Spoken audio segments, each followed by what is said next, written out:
Welcome back to the Outer Worlds, and in today's video I'm going to be going over 4 different builds for you guys, because I know a lot of you are struggling with what character builds to choose, because at the start of the games, when you start the Outer Worlds, you're going to be faced with this character build screen where you have to choose your attributes. Currently everything's on average. We have 6 points remaining to choose, and then we're going to start investing in 2 key tag skills as well. So attributes are actually quite important at the start of the game, obviously. So now I'm going to go over 4 different builds depending on what you want to play, and I will timestamp them linked down below in the description. If you guys like this video and find it helpful, please leave a like, and don't forget you can also subscribe and press the bell icon if you want to see future The Outer Worlds guides, like I'll be going over all the legendary weapons as well.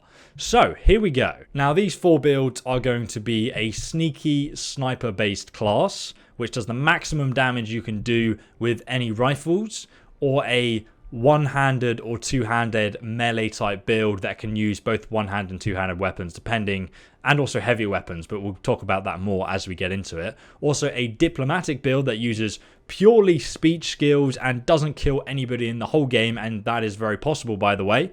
And then finally we'll be going over a companion based skill build, which basically just makes your companions do more damage than you, which is kind of interesting because they'll just carry you through the game. Okay, so this is my full-on sneaky sniper build. So we're going to start off by having below average strength. Now, I was a little bit worried about this when I first started the game, but basically the only real drawback here is that you get 20 kilograms less carrying capacity. So we only have 60 kilograms carrying capacity, but I know that sounds like it would be a problem in a roleplay game where you loot things, but I loot absolutely everything I come across and search through everything, as you guys have seen on my live stream walkthrough when we've been playing through the Outer Worlds, and I've not had a problem at all with, you know, not carrying everything. It's kind of ridiculous how having below average strength doesn't punish you at all, actually. So I found that because you can deconstruct everything on the go anyway, I've just never had an issue with it. So below average strength is just not a problem at all. It does reduce our tactical time dilation. So basically that's like VATS from Fallout, your ability to slow down time. Now personally I've had no issue with that because I don't use it that often unless I want to quickly get a headshot. But if you're using a close quarters handgun build, maybe that will be an issue, so maybe you want to raise that up to average. But personally I didn't have a problem at all, and I found the game quite easy on hard mode, I'm not going to lie. So the next thing we have after strength being below average is dexterity. Now dexterity increases your range weapon reload speed by 20%, which is nice for us. It also gives us 20% faster attack speed. We don't care about that. Most importantly, it affects the handguns here, so it gives us an extra bit of handgun damage, which is very nice because that's like my close quarters weapon. But also it governs the sneak and lockpick skills. Now dodge is nice, but I don't really find dodge very useful. To be honest, you don't really need it that much, but sneaking is going to be really useful to you for getting those extra damage headshots off, which I'll talk about in a moment, because the damage you can do with this setup is insanely good. Like, you can get the most damage in the game easily. So sneak, obviously for that reason. Sneaking's quite fun as well. It also allows you to go into places and lockpick and hack things and steal stuff that you otherwise wouldn't be able to. Also, stealing things in the game, there's no repercussions for stealing as long as you're not caught. You should be stealing everything you come across discreetly as you can, really. Now, as for lockpick and hacking, the 2 access skills in the game, it's worth mentioning that there are no mini games tied to these 2 skills. So effectively, if you have a high enough lockpick or hack skill, you can get inside there and you can loot everything that's inside. And to be honest, you really, like, no matter what build you're playing, you kind of want to have a good hacking or lockpick skill, or at least lockpicking skill, because then you can access all the loot inside, and that's where a lot of the good stuff and money making is to be had through looting. So you kind of want that. So next we have mind, and that starts off with intelligence, which we've put at very high, because this gives us plus 35% critical damage, which is insane, because later on when we go over our skills, we're going to have another plus 50%, and we're just going to be doing like ridiculous damage when we crit people. So we get plus 35% critical damage from very high intelligence. We also get a very high hack skill, medical skill, science, and determination, which help us out with followers and whatnot. And we also have persuade And intelligence kind of governs a lot of the speech-based options in the game, and it's just super useful to have to be an intelligent person, especially when you're like trying to conversate with people. So it'll allow you to get out of a lot of things if you're in a close quarter situation and you don't want to engage in a gunfight from that close up. It also governs the long gun skill, which is going to mean we do maximum damage with rifles and snipers and whatnot. Hell yes. Give me the maximum damage we can do. Next, we have perception. Obviously, that's going to be very high as well because it also governs the long gun skills, but also handguns, heavy weapons. So we are going to be efficient with heavy guns. We can definitely still use them for sure. But that also governs the lockpick skill, which obviously, as I said, is really useful. And engineering, so we can upgrade and repair our weapons and they don't, get destroyed too quickly either. There's also follower companions who can help you with that as well. But we also get a 35% bonus to extra headshot plus weak spot damage. So effectively, our headshots are going to do 35% additional damage plus the 35% critical chance as well. Disgusting, I know. Next, we have personality. Now, personally, charm, I put that as below average. Now, there are more negatives for this, I would say, because it actually reduces the increase in positive reputation you get with different factions when you do like a good quest, or it actually increases the negative repercussions you have for doing like a bad choice with a faction. And it also reduces your companion refresh abilities as well. But to be honest, I don't really use them at all and I don't need them. And as I'll show you later, we can actually get some ridiculous damage with this sniper build because there's a lone wolf perk that gives you plus 35% damage if you don't bring companions. Though I would say do bring companions because otherwise you miss out on a lot of the story by not having them with you.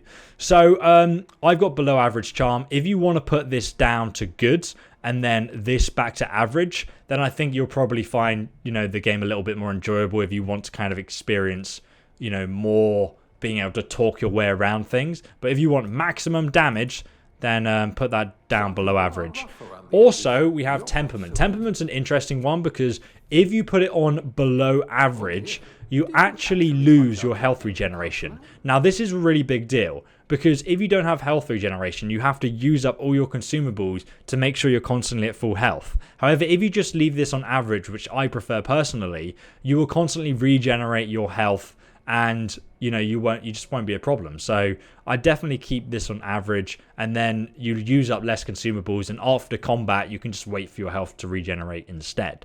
It also determines the lie skill, which is very, very fun. Some of the best dialogue and some of the most funny dialogue in the game is there. We also have the sneak skill as well. It's also worth noting as well, if you like dialogue, having a below average intelligence is actually going to give you secret dialogue that you only get if you're so stupid that you just don't understand people. So, okay, with that, moving forward onto the skills next, we're going to want to tag the skills, the ranged and also the stealth skills. And that basically just gives you plus 10 in these skills. So the first thing you want to do when you actually start playing the game now is you're going to want to increase your range damage and your stealth abilities first. And what you do is you basically have you just put points into ranged, and it increases everything by +1 at the same time until something gets to level 50, and then you have to put points directly into, for example, long guns, and then you can increase it beyond up to a level 100. It's very simple. I know it sounds confusing when you haven't played yet, as most of you probably haven't watching this. So that's basically my sniper gear build. You also have aptitude as well, which we'll quickly discuss at the end of the video. Okay, so this is the full-on 100% balls to the wall melee build, okay? And there's a few things we can change up, which I'll go through in a moment. But starting off, we have the maximum strength, which gives you just too much carrying capacity than you know what to do with. It also governs your one-handed and two-handed and block abilities, so you basically do 30% more damage with melee weapons, and you do even more damage through those tag skills, and it also affects your heavy weapons damage as well, though this isn't currently set up as a heavy weapons focus, but I will talk about it in a moment. Depending if you're using one-handed or two-handed weapons, dexterity is going to be a big deal, because firstly it's just going to increase your melee weapon attack speed by 30%, which is huge because you're effectively increasing your damage per second by 30%, so that's massive. It's also going to increase your block skill and your one-handed melee skill as well. So if you're using like a sword or like a one-handed weapon, then you're going to want to max out dexterity so you can attack super fast and get the most damage from that skill. Next, we have intelligence. I've actually put this on below average so we get the secret funny dialogue options that you may find yourself lacking in any conversations. This is kind of one of those builds where it's super fun to play if you just want to kill everyone and just run through the game and be like, screw you, I'm going to do what I want and like muscle my way in everywhere. So intelligence isn't important to us really. Perception also, so perception, if you're doing a heavy guns build, I would reduce temperament and increase perception up to very high, because then you're going to max out your heavy weapons earlier on. And we're also going to get bonus damage to weapon weak spot damage and headshots as well, which for heavy weapons is pretty good. But otherwise, crit damage on melee weapons is not necessary. You can leave it on average if you're like worried about it. But I put it below average because I'm just going to be a meat grinder basically. Then we have charm. Now I put that below average, as I mentioned when I talked about the sniper build. I'm not going to go over that again. Your ability to conversate and also improve your relationships with different factions. If you're killing everyone, you don't care. So then we have temperament. Now temperament does affect the two-handed melee skill. And it also increases your health regeneration. So what I would say is that if you're not going for a two-handed melee build and you don't need to max it out right away for your damage, I'd leave it on average so you at least have health regeneration and don't need to use up all your consumables every single time. And instead I'd increase your perception up to high, and then at least you're getting some extra damage from headshots and weak spot damage with your melee weapons, which is just more damage, and that's really nice. So obviously for skills you're going to go with melee over here. And then you can go for a stealthy melee build, but personally I didn't think it was that impressive. So I'd go for like dodge and block if you don't care about like conversations and talking to people. Then you're just going to be some tanky machine, okay? We also have medical and science because obviously, you know, we have alcohol and other things like that, which we can use to increase our damage even further. But this is just the balls to the wall build. So that's the... Okay, so this is the Diplomat build, guys. We effectively are useless with weapons. Obviously, you can still use weapons, but the whole point of this build is that you can play through the outer worlds and not have any problems with other players or anything like that. And not have any problems with, you know, just talking through the whole game and talking yourself out of every situation with your silver tongue, which is 100% possible to do, by the way. You don't need to kill anything. So this is quite an interesting one. And by the way, with this setup, your companions are going to be doing more damage than you. So let's go through this step by step. Obviously, we don't need strength. It's not important. This means we can carry less, but it doesn't really matter to us at all. Dexterity. Now, this is below average. I will mention, however, that sneak is still going to be useful to you because there's some things you might be able to solve by sneaking that you can't solve with your silver tongue. But it's not essential. You can actually still sneak past things if you're just careful and have good timing. You don't need a good sneak skill to do everything in the game. Intelligence is super useful. Intelligence must be very, very high because otherwise we can't get some of the good conversation options in the game and we can't persuade people to do what we want them to do, and you need this to get through the game with purely speech. Next we have perception. Now currently I've got this at below average. We could bring this up a bit because perception actually gives you some unique speech options in the game, and having a really low perception is going to reduce, you know, you being able to pick up on those options. So we can actually offset this with companions though, so that's worth mentioning as well. But this it's probably a lesser useful skill. Now with these two skills, you're going to find companions are actually doing more damage than you. So having companions with you, they can just do all the heavy lifting and you can just give them all the good gear and, you know, they solve your problem basically. But we're going to have charm as very high because that's going to increase our persuade, lie, intimidate skill.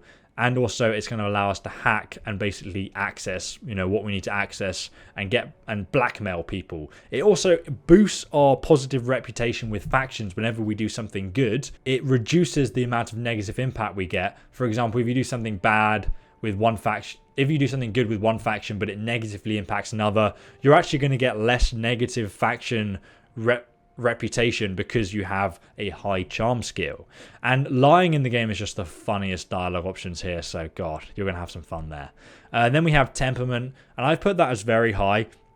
This actually increases our sneak skill as well, which means you really don't need to worry about this. Determination affects your companions, how much damage they do. Also governs the lie skill as well. So we've basically covered all the conversational things in this setup. The only thing I would reduce, if you want to reduce something, is temperament slightly.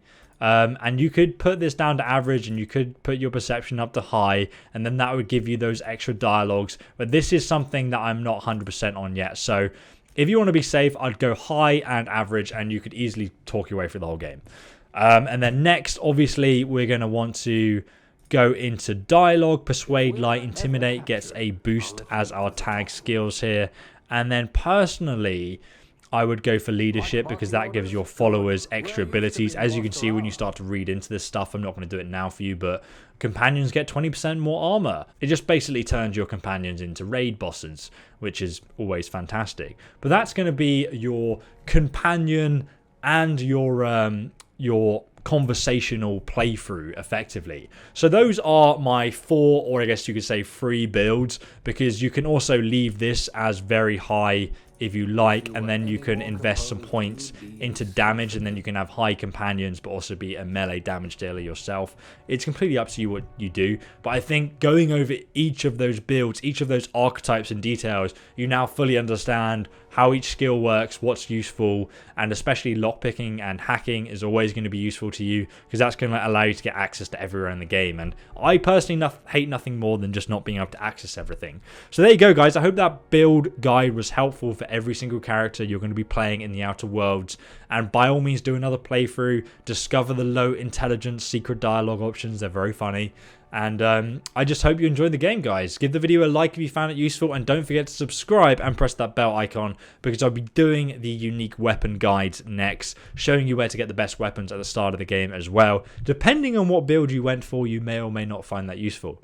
So press that bell icon, then YouTube will let you know as soon as that comes out. And if you haven't brought the Outer Worlds yet, you can find a discount link down below in the description. But guys, thanks for watching. I'll see you in the next one. Goodbye.